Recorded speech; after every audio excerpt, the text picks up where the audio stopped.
Hebu tusome katika Hagai sura ya 2. Tutapata mistari kadhaa pale, sura ya 2 Hagai. Tuanzie mstari wa kwanza mpaka mstari wa 9. Ni ndefu kidogo lakini ni nzuri. Sura ya 2 mstari wa kwanza hadi wa 9. Biblia inasema, katika mwezi wa 7 siku ya 21 ya mwezi, neno la Bwana lilikuja kwa kinywa cha Hagai nabii kusema, sema sasa na Zerubabeli mwana wa Shealtieli liwali wa Yuda, na Yoshua mwana wa Yehosadaki kuhani mkuu, na hayo mabaki ya watu, ukisema, miongoni mwenu amebaki nani aliyeiona nyumba hii katika utukufu wake wa kwanza? Nanyi mnaonaje sasa? Je, mbele ya macho yenu sio kama si kitu? Lakini sasa uwe hodari, Zerubabeli, asema Bwana, nawe uwe hodari, Yoshua mwana wa Yehosadaki kuhani mkuu, nanyi iweni hodari, enyi watu wote wa nchi hii, asema Bwana, mkafanye kazi, kwa kuwa mimi ni pamoja nanyi, asema Bwana wa majeshi, kama neno lile nililoagana nanyi mlipotoka katika nchi ya Misri, na roho yangu inakaa kati yenu. Amen. Roho yangu inafanya nini? Inakaa kati yenu, msiogope, kwa maana Bwana wa majeshi asema hivi, mara moja tena, ni kitambo kidogo tu, nami nitaitikisa hizo mbingu na nchi, kitambo tu, na bahari na nchi kavu, nami nitatikisa mataifa yote, na vitu vinavyotamaniwa na mataifa yote vitakuja. Si useme amen? Amen. Vitakuja, nami nitaijaza nyumba hii utukufu, asema Bwana wa majeshi. Fedha ni mali yangu na dhahabu ni mali yangu, asema Bwana wa majeshi. Utukufu wa mwisho wa nyumba hii utakuwa mkuu kuliko utukufu wa kwanza, asema Bwana wa majeshi, na katika mahali hapa nitawapa amani, asema Bwana wa majeshi. Amen. Amen. Baba, tunakushukuru kwa neno lako. Naomba Roho Mtakatifu unisaidie mtumishi wako kulitafsiri sawa sawa na kusudi lako, kwa Yesu Kristo Bwana Mwokozi wetu. Amen. Amen. Amen. Amen. Sawa. Sasa labda nikueleze hapa, inaelezewa juu ya kujengwa kwa hekalu la pili. Hili ni hekalu la pili ambalo wanaosoma wanafahamu linaitwa hekalu la Zerubabeli. Zerubabeli huyu alikuwa liwali, alikuwa mkubwa katika serikali ya utawala huo wa wakati huo. Ili upate picha, labda nikueleze kwa kifupi. Mungu huko nyuma hakuwahi kuwaambia Waisraeli wajenge nyumba kama hii ili wao wanafanyia ibada. Hakusema. Kwa hiyo walikuwa na hekalu ambalo linaitwa mobile temple, tabernacle. Ni inabebeka. Ilikuwa inatengenezwa kwa hema, zinatengenezwa kwa ngozi na inafungwa, ina vitundu, inafungwa, alafu inawekewa mataruma, yani zile nini hii, machuma kama haya, alafu inatengenezwa. Kwa hiyo walikuwa wanatembea nayo, iliitwa hema ya kukutania, tabernacle. Kwa hiyo ilikuwa wanaenda nayo. Kwa hiyo hata walipofika nchi ya ahadi, Mungu hajaagiza mahali popote kwamba wajenge hekalu kabisa, nyumba kama hii, hakusema. Na sijajua kwa nini Mungu alinyamaza tu, aliacha hivyo. Daudi alipokuja kutawala, akamiliki sehemu kubwa ya Mashariki ya Kati, akawa mfalme mwenye nguvu. Na sasa Daudi alikuwa na roho ya kuabudu. Daudi alikuwa na roho ya kumwabudu Bwana. Zaburi nyingi amezitunga, na ukitaka kusoma moyo wa Daudi usome hizo zaburi. Anamtukuza Mungu kwa kiwango kikubwa sana. Yaani alikuwa na roho ya ibada. Akaanza kusikia kwamba hivi mimi na kwenye nyumba ambayo zimejengwa vizuri, zina milango, zina madirisha na kila kitu, kwa nini sanduku la Mungu wangu, Mungu wa agano, linakaa kwenye hema, kwenye maturubai kule? Kwa nini? Akasema mimi nataka nijenge. Sasa shida ya mfalme akisema inafanyiwa kazi. Kabla hajasema akatumwa nabii, alikuwa anaitwa nabii nani sijui, ni Nathani, nafikiri Nathani. Akatumwa, akaenda, akamwambia Bwana akamwambia hivi, umefanya vizuri kuwa na moyo wa kutaka kunijengea, lakini niliwahi kuwaomba wapi juu ya kujenga? Mimi sijawahi kuwaomba mjenge. Sasa hii kitu lakini umefanya vizuri. Akaambia umefanya vizuri, isipokuwa wewe kwa kipimo cha nyumba ya Mungu na hekalu na kanisa, wewe ni mwanajeshi, wewe ni mpiganaji, wewe ni komando, unakata vichwa vya watu, tena uje uanze tena na kujenga nyumba hii. Kanisa inakuwa kanisa gani inaendeshwa na komando? Kanisa ya hivyo sio sawa. Kwa hiyo wewe sijenge, lakini atazaliwa mtoto kutoka katika viuno vyako, atakuwa ni mtu mstaarabu, ni mwanadiplomasia, ni mtu wa mambo ya kiutawala na kila kitu. Yeye sio mpiganaji, sio mtu wa vita.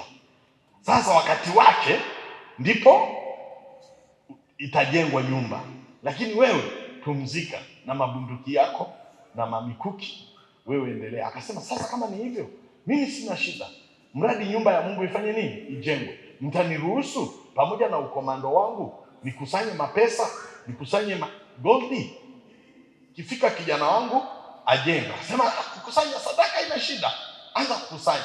Kwa hiyo kuanzia pale Daudi akaanza kukusanya goldi, alikusanya nyingi sana, fedha na nini. Kwa hiyo ilipofika kumtawaza kijana wake, sasa alikuwa ameshachoka, ameshazeeka, anakaribia kuondoka, ndipo akafanya zoezi la kutangaza nia yake. Akasema Mungu alinikataa, lakini Mungu amenipa kijana, atajenga. Kwa hiyo Sulemani ndiye mtu wa kwanza kujenga hekalu la kwanza.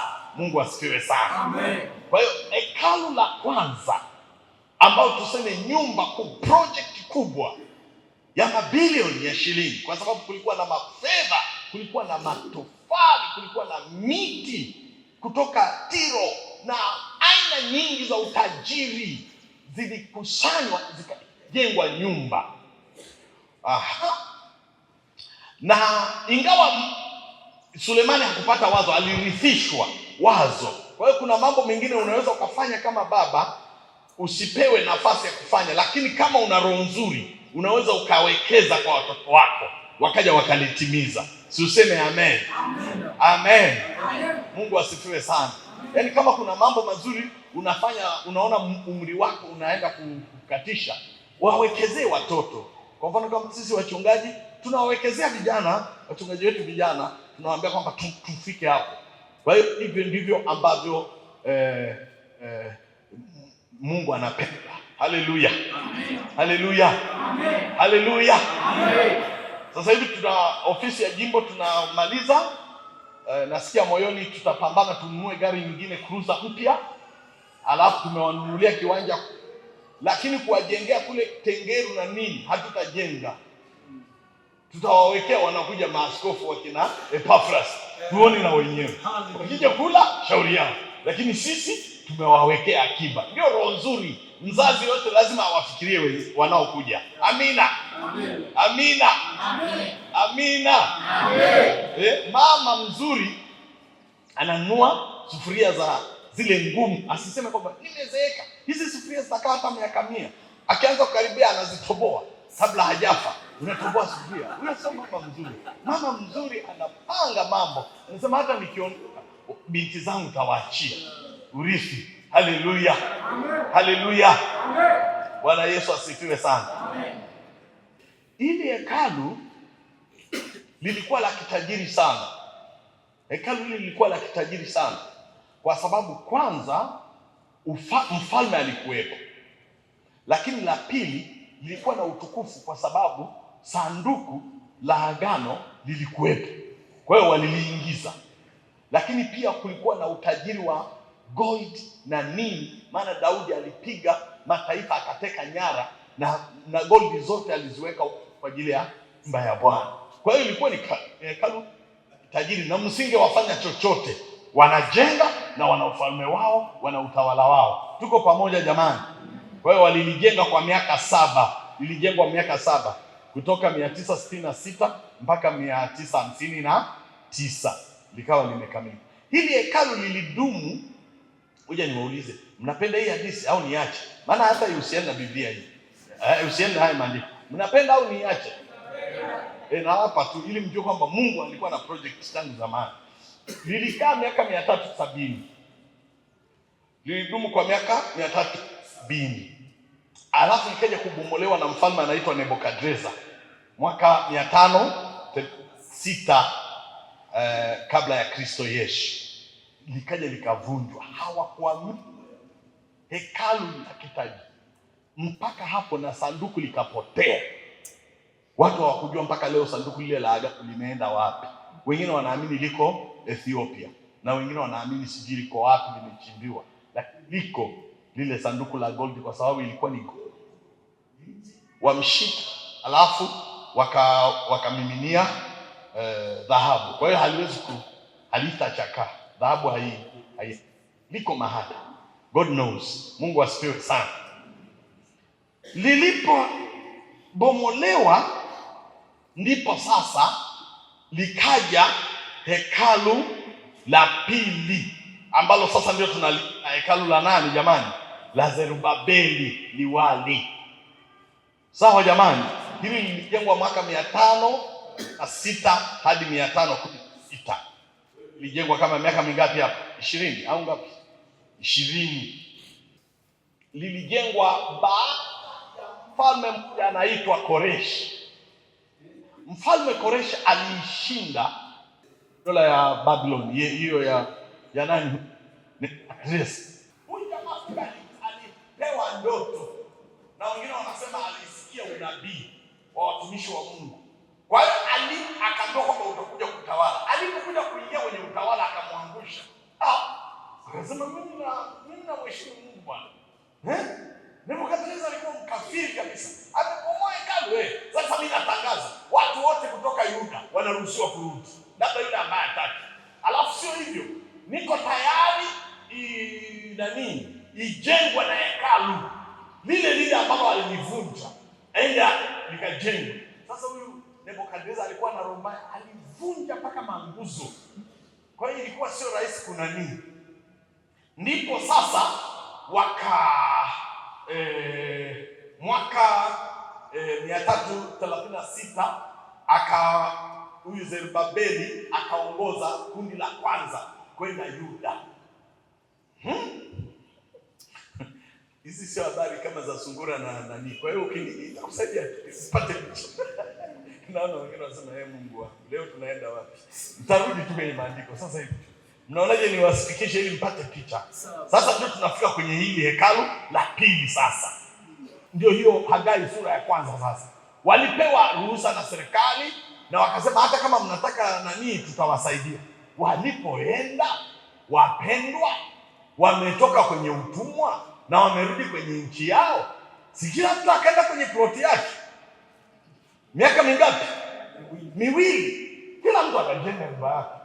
Na walivyo na roho mbaya, sijui hela za serikali zingine wakaweka mafremu, wakaweka na mapambo, wakaanza kuenjoy life, wanataka kulima na mashamba. Wamesahau kwamba Mungu aliwaleta waje wafanye nini? Wajenge hekalu. Ndio maana Koreshi aliwaagiza. Mwaka wa 3 sasa unabii ulipokuja, unabii huyu Hagai sasa alipokuja, ndipo wakaamka tena waanze kujenga, wafanye kazi ya Mungu. Ndio sura ya kwanza inasema hivi kwamba je, waambie huu ndio wakati wa kujenga nyumba nzuri na mashamba, wakati nyumba yangu inakaa katika hali ya kuharibika? Je, ndio wakati huu? Zitafakarini njia zenu. Mambo yenu yamekuwa magumu. Mishahara mnapokea mnatia kwenye mifuko iliyotoboka. Kila mkifanya mambo yanakuwa, na sio hivyo tu, nitafungulia joto kwa maana kutakuwa na ukame. hata mashamba mlioandaa hamtalima. Jamani, project ya Mungu inaweza kutuharibia project zetu. Naomba tufahamu kabisa wakati wowote kama Mungu ametuagiza tufanye jambo, hebu tulifanye kwa uaminifu, alafu muone vile yeye alivyo mwaminifu. Amina. Amina. Biblia katika sura ya kwanza inasema watu waliogopa sana walipogundua kwamba kumbe tumeacha njia. Sasa ndio wakarudi hiyo sura ya pili, wakatengeneza hekalu la pili. Sasa hili hekalu ukilinganisha na la kwanza, hili hekalu lilikuwa ni dogo, kwa sababu walipoweka hata msingi, siku wameweka msingi, wale walioona hekalu unajua hekalu lilivunjwa kama miaka 70, na kwa hiyo kuna wazee wengine walikuwa bado vijana wakati huo, wanakumbuka kabisa lile hekalu ambalo la Sulemani. Walipoona msingi wa hii, vijana walifurahi sana.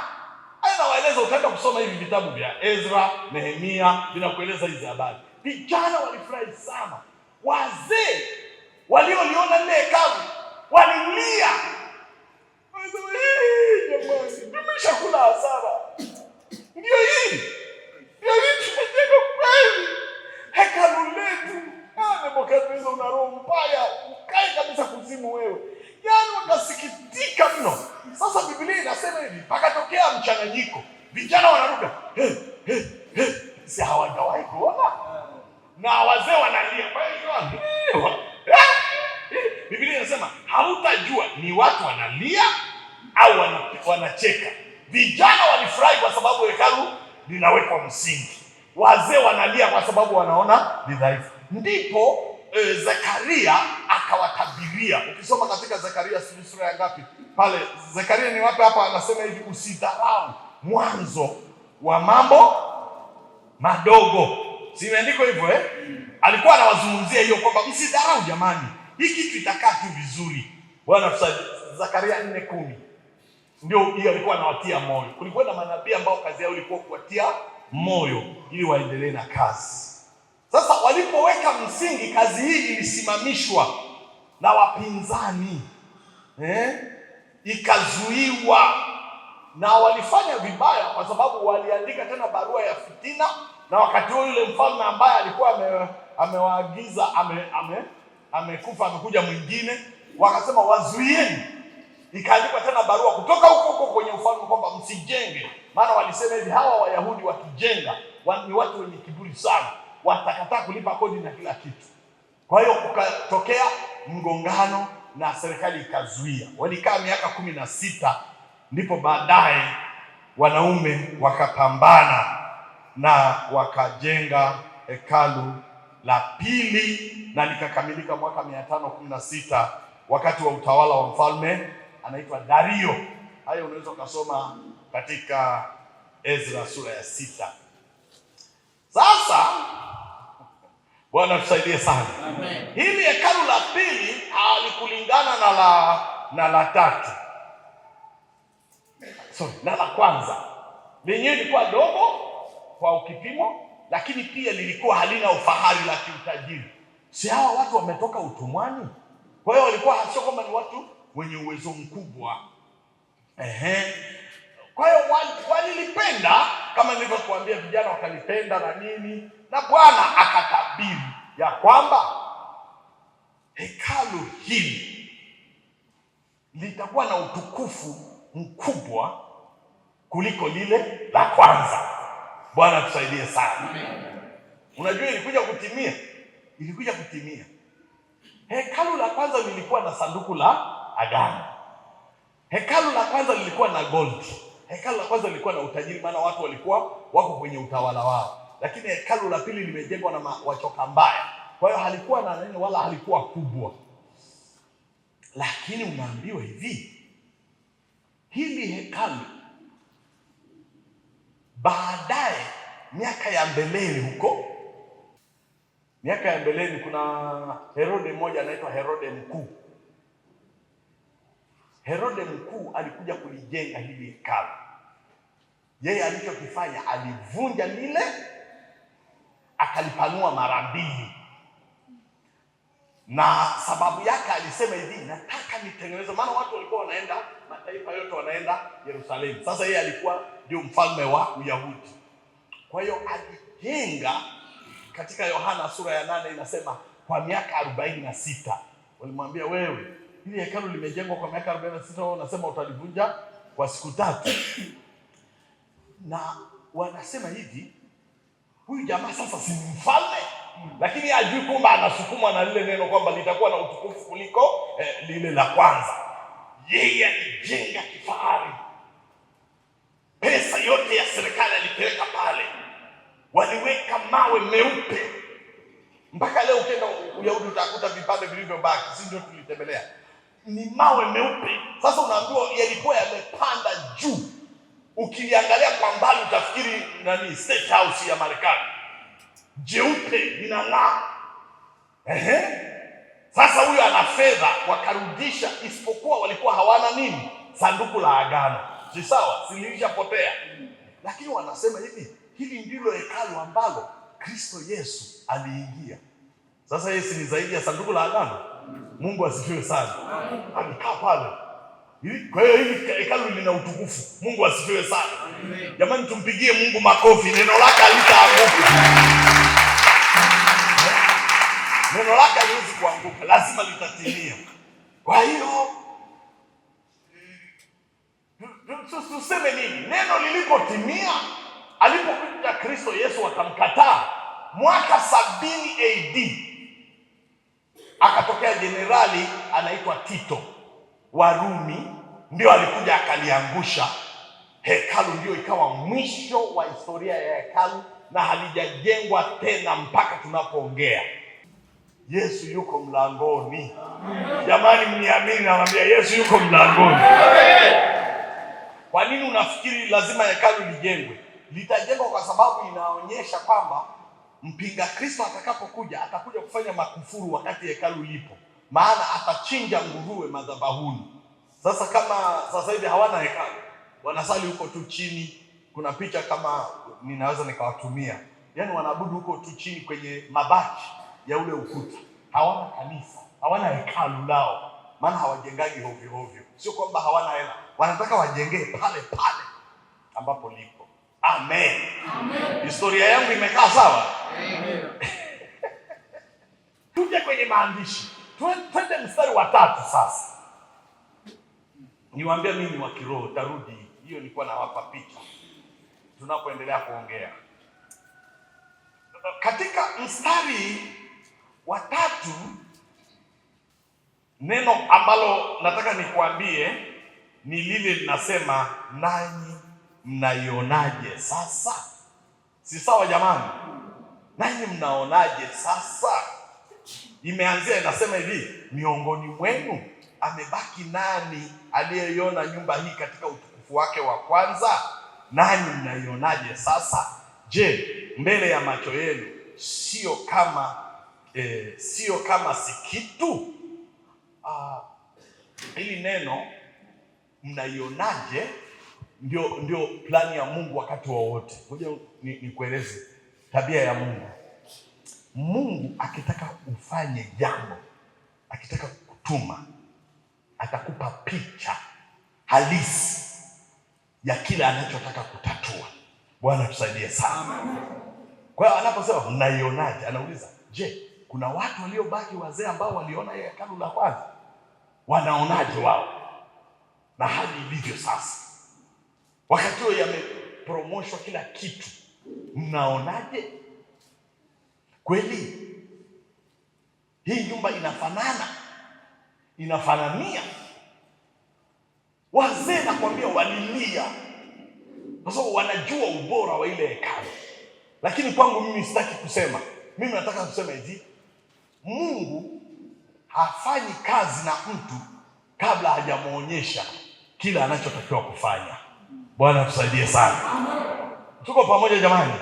Mungu anaonyesha hali ilivyo.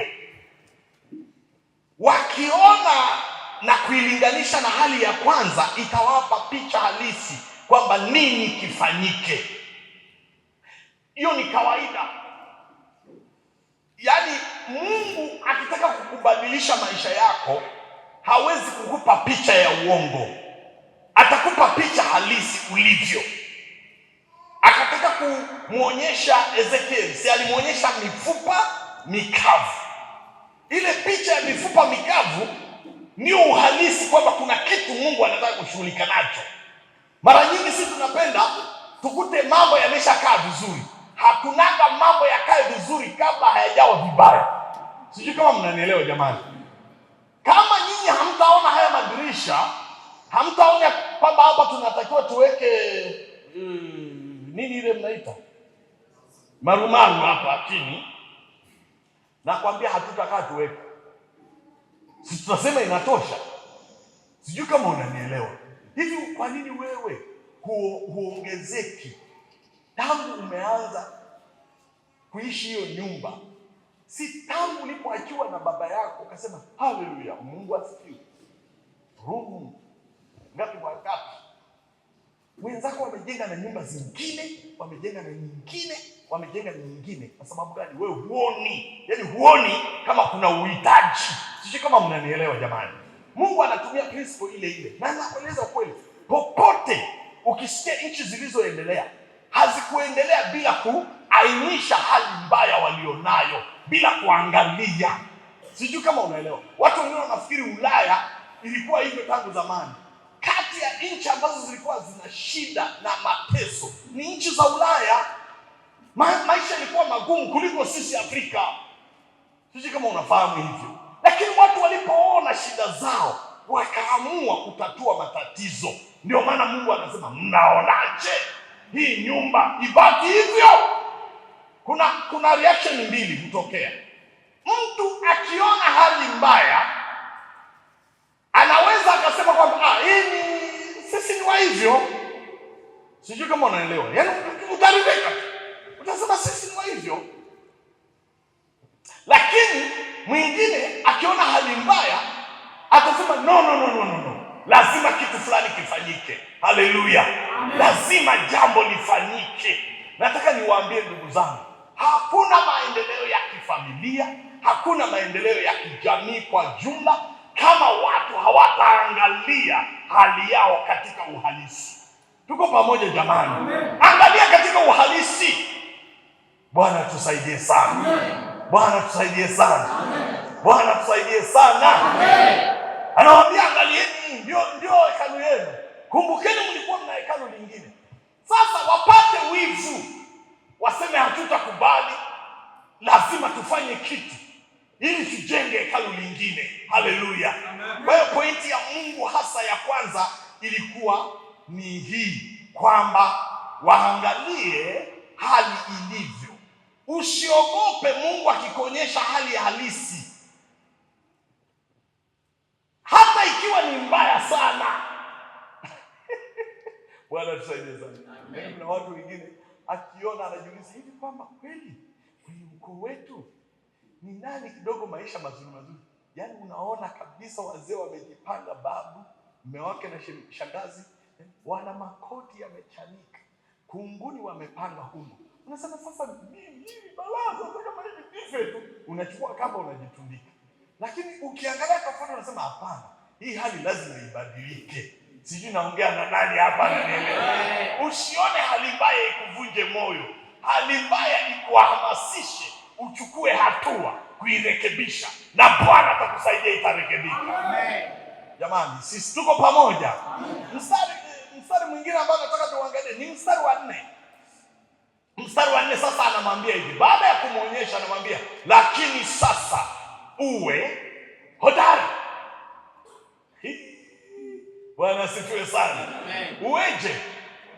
Hodari ni nini? Shujaa. Anazungumzia kitu cha ndani. Usivunjike, usikate tamaa.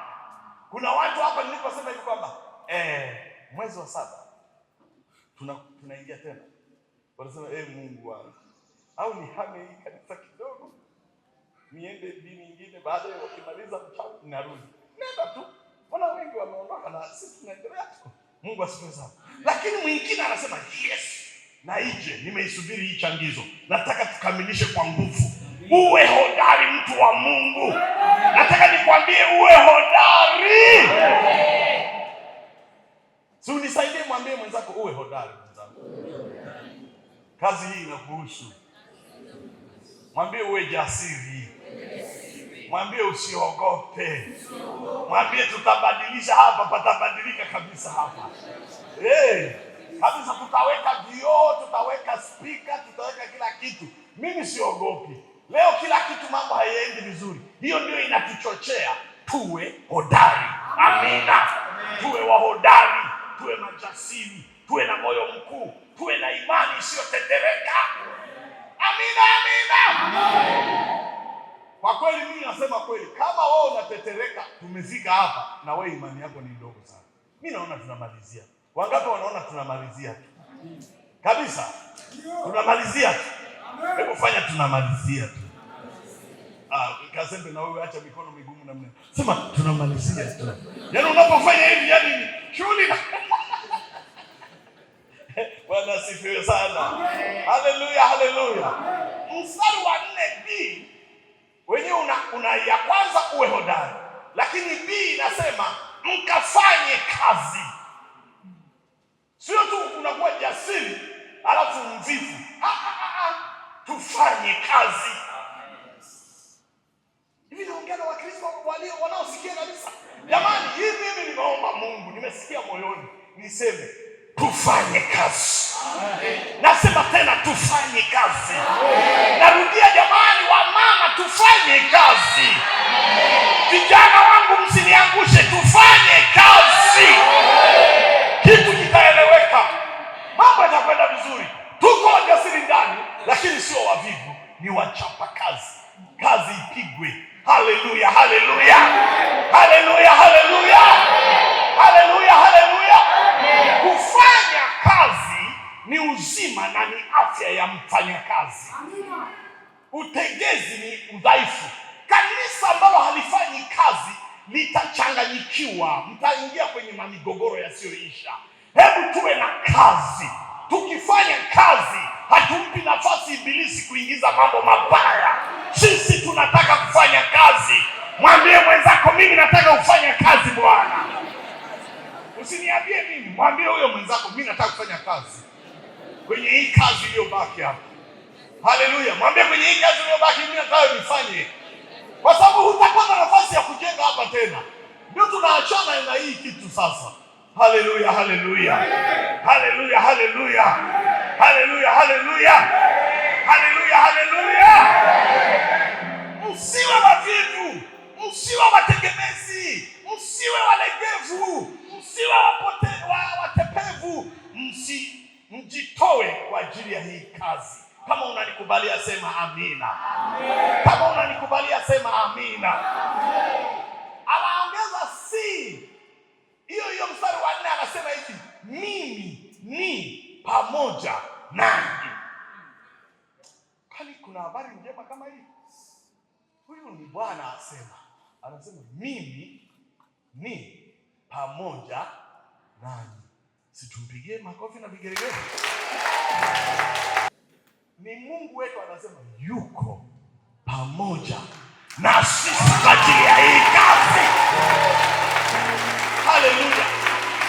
Bwana anasema yuko na sisi katika hii kazi. Yuko. Haleluya, haleluya. Bwana yuko pamoja nasi. Amina. Mungu yuko upande wetu. Tuseme amen. Nawaambia tena, kila anayeingia katika baraka ya kukamilisha hii kazi, Bwana yuko pamoja na wewe. Bwana yuko pamoja na wewe. Bwana yuko pamoja na wewe. Bwana yuko pamoja na wewe.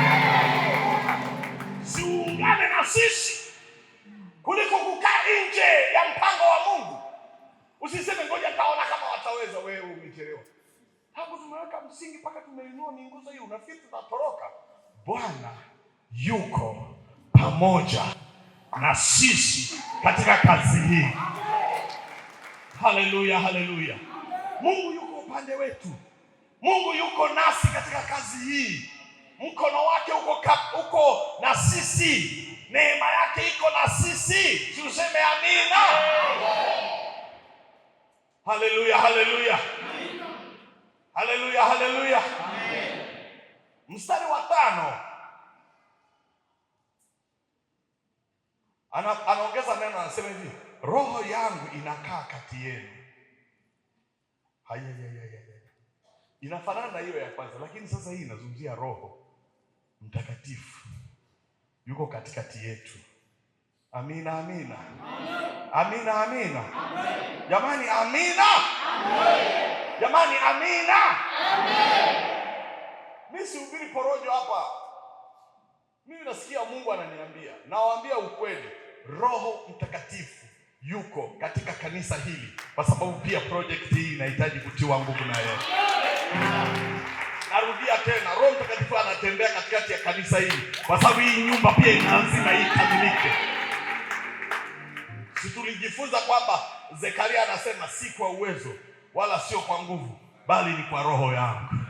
Amina, amina. Ndio maana nimewaambia tuje hata kwenye mikesha tuombee hii kazi, tuombee hii project, muone vile Mungu atakavyofanya. Moto utawaka. Wasio na imani wanafikiri anaongea. Mimi siongei, na kuhakikishia Roho wa Mungu yuko katikati ya kazi hii. Roho wa Mungu miujiza yake anaumba, anafinyanga, anawaongezea akili. Hata wataalamu wetu, wakandarasi wetu wanapata akili nzuri zaidi. Roho Mtakatifu ni mbunifu. Roho Mtakatifu ataweka kila kitu mpaka huku mbele patapendeza, mpaka mtu akija anauliza, Suleiman alipojenga, si mpaka watu wengine wanazimia?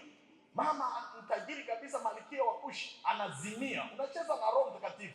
Roho Mtakatifu akiwepo anatenda miujiza, anafanya mambo yasiyo ya kawaida.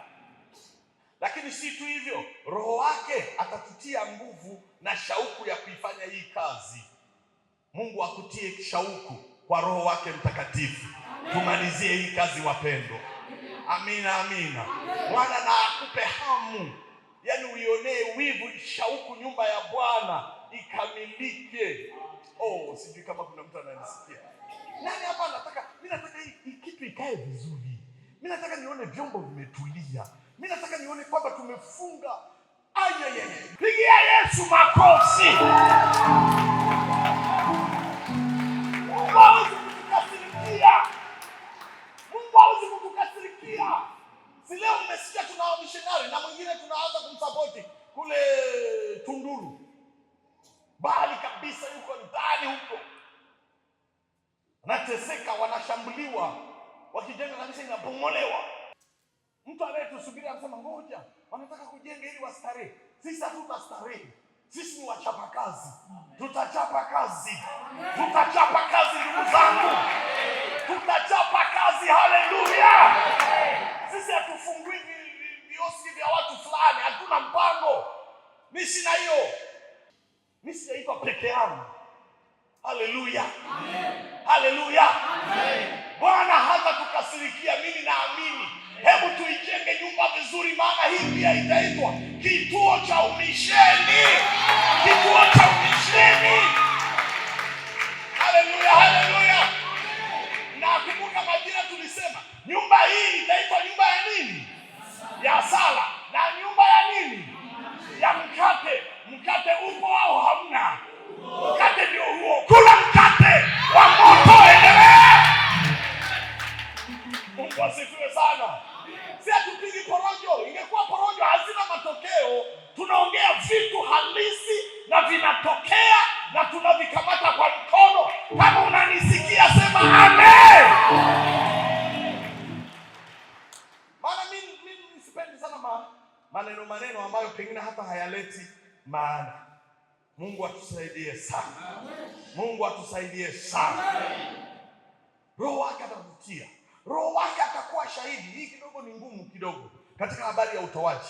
Roho wake atakuwa shahidi ya namna tunavyokuwa waaminifu kwa ajili ya kazi hii. Roho wa Mungu yuko katikati yetu. Si useme amen? Amen. Yuko katikati yetu. Kwa hiyo tukianza kujipanga ile tarehe, ataanza tena kutafuta pesa zake kwa ajili ya hii nyumba. Nyie msifikirie eti ni mchungaji ndio ana au si askofu. Mimi sina hiyo neema. Lakini Roho Mtakatifu ataanza kusearch kwenye akaunti zenu, vijana, wa mama, wa baba, wenye familia, mtu na mke wake. Ataanza kukusanya hizo pesa. Hizo sio mali yako. Akisema ipeleka ili ikafanye finishing, wewe ilete. Usikosee kama Anania na nani. Akasema nyinyi hamkumdanganya Roho Mtakatifu. Nyinyi mlifikiri mnatudanganya sisi. Mnamdanganya Roho Mtakatifu. Kwa nini? Roho Mtakatifu ndio yuko kwenye mambo ya matoleo. Yesu ndio anaamsha nia. Yesu ndio anaamsha watu ari. Yeye ndio anayewatia watu nguvu. Yeye ndio anawatia watu hamu. Yeye ndio anawafanya inawezekana. Usiogope mwanangu. Unaweza. Dirisha kabisa. Unaweza. Fanya. Nenda mbele. Twende mbele. Utashangaa. Ukifanya vizuri, Roho wa Bwana atakaa juu yako na atakubariki zaidi. Sisi tutamtii Roho Mtakatifu kwa sababu atakuwa shahidi katika kazi hii. Tuko pamoja? Amen. Tuko pamoja watu wa Mungu. Amen. Neno lingine katika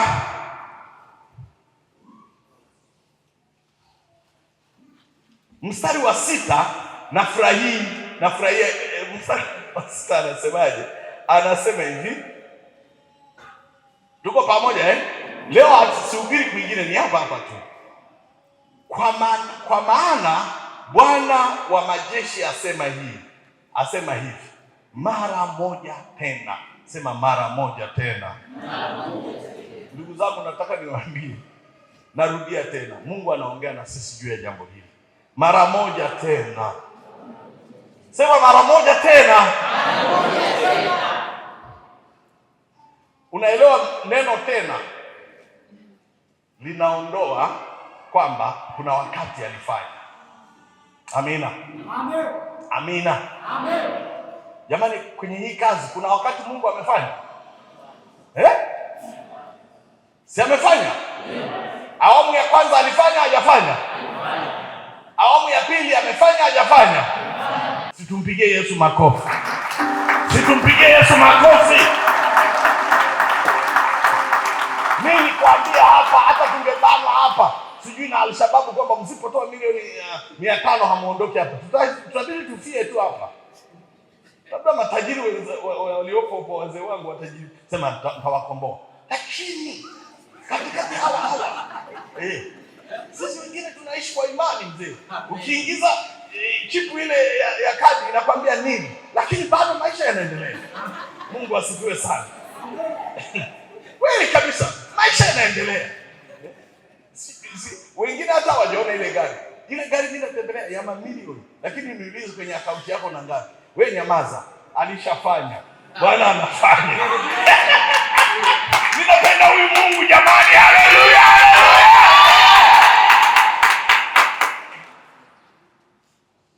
Mama yake amefanya. Lakini anasema hivi, mara hii tena. Mnyamaza hayo watu wote. Jamani, Bwana anasema na mara hii tena. Jamani, anasema na mara hii tena. Na mara hii jamani tena. Bwana atafanya tena. Alifanya, atafanya tena. Tena anasema mara hii napiga mara moja. Na naamini akipiga mara moja. Mnaonaje huyu mzee akipiga mara moja? Hatujamaliza hii kazi. Hatujamaliza hii kazi. Hatujamaliza hii kazi. Tunamaliza na tunazindua. Huyu ni Mungu ambaye yuko kazini Bwana. Wangapi wananielewa kile ninachojaribu kusema?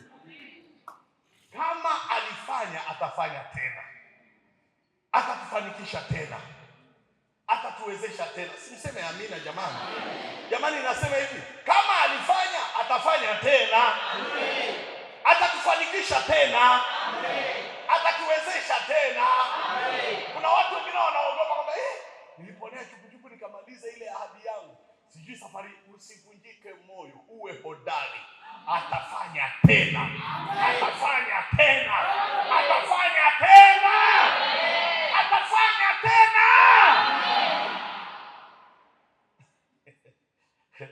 Bwana tusaidie sana. Bwana atusaidie sana. Atafanya nini? Mstari wa 6 na wa 7 anasema nitatikisa ili kuijaza nyumba hii utukufu. Atafanya nini? Atatikisa nini? Atatikisa mbingu, atatikisa nchi, atatikisa bahari, atatikisa mataifa, wataleta ili hii nyumba ikamilike. Jamani, pesa inatikiswa mahali, inakuja, si tunajenga hii nyumba. Jamani, unikubalie, kukataa ukubali, lakini mimi nakwambia Mungu haongei uongo. Hili neno la kinabii kabisa. Bwana anatikisa pesa mahali fulani kwa ajili ya hii kazi ikamilike. Bwana anatikisa hata mtaji fulani ulionyimwa kwa muda mrefu, au pesa iliyositiriwa, anatikisa ili hii nyumba ipate kujengwa. Bwana atatikisa tena. Haleluya, haleluya. Wangapi wanaamini Bwana anaenda kutikisa tena? Bwana atafanya tena, atatikisa tena, atatikisa tena, atatikisa tena. Kuna mtu anasema kwamba ile milioni 7 ilikuwa nyingi sana. Bwana atatikisa tena. Wewe ahidi hata milioni 20. Umuone Mungu alivyo ajabu. Atatikisa mpaka utashangaa. Sijui kwa nini ujumbe ningehubiri siku ile tunakusanya, ili tuone Mungu anavyotikisa. Wangapi wanaishi Bwana anaenda kutikisa tena? Wangapi wanaamini Bwana anaenda kutikisa tena? Wangapi wanaamini Bwana anaenda kutikisa tena? Sisi tajiri wetu ni Mungu anayetikisa. Anatikisa utajiri wa mataifa. Anatikisa vipesa. Anatikisa Bwana, akaunti za watu zinajaa. Bwana akitikisa. Manake wakati asubuhi nikiwa naomba, Roho Mtakatifu alipokuwa ananiambia kutikisa, nikahisi ni kama yani mti sijui wa mapera, sijui mti wa maembe, alafu sisi washirika wote kila mtu ana dunia yake. Inategemea mdomo wa dunia kubwa kiasi gani. Alafu Bwana anatikisa. Bwana ni zaidi ya tembo. Anatikisia huku chini. Maembe yanadondoka. Mwenye dunia Bwana linajaa. Tunaleta kwa ajili ya nyumba ya Bwana. Tunaleta kwa ajili ya nyumba ya Bwana. Wewe kama unaweka mfuko wa shati, shauri yako. Embe haingii kwenye mfuko wa shati. Panua, si usemeane. Bwana anatikisa. Bwana anatikisa.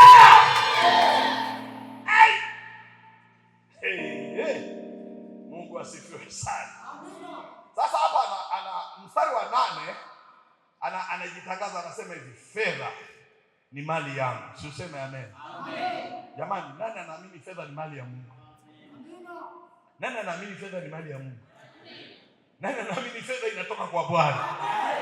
Nani anaamini hela inayopitia kwako ni Bwana anairuhusu? Mwingine hainui, ndio maana hata atoi fungu la 10. Maana anasema hii ni yangu. Fedha sio yako, fedha ni ya Bwana. Nisaidie kumuuliza mwenzako, hivi unajua fedha zote ni mali ya Bwana? Wewe bwana, wewe acha kabisa, achana na Mungu.